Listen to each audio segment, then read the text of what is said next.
પહેલું ધોરણ 8મા ધોરણ વાળા જોડે જે હતી ને એવી લાગણી મને બીજા જોડે થાય ખરા, પણ જે તમારી જોડે પહેલો અનુભવ થયો ને એવો ક્યારેય ના થાય.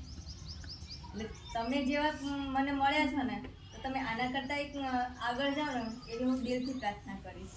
અને છોકરીઓને હજી હમણાં જ આપણે વચ્ચે જોયું હશે ટીવીમાં આપણે કે નમો સરસ્વતી અને નમો લક્ષ્મીની આપણે યોજના બહાર પાડી છે. તો તમે 10મા પછી તમે સાયન્સ લો, આગળ વધો તો તમારા માટે છે. સરકાર તમને બધી મદદ કરશે.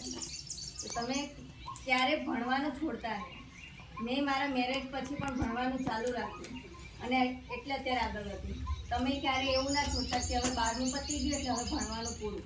છોકરાઓને 12મું પતી ગયું એટલે ભણવાનું નહીં, આગળ તમારે આખું તમારો પરિવાર ચલાવવાનો.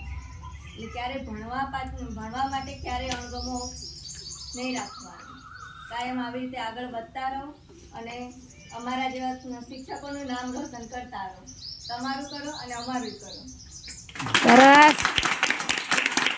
છોકરાઓ હું લગન પછી ભણીને ગુડીને પપ્પાને ભણાયા અને ગુડી આજ નિશાળમાં કક્કો નતો આવડતો ને ઓસ્ટ્રેલિયા જઈને આવી.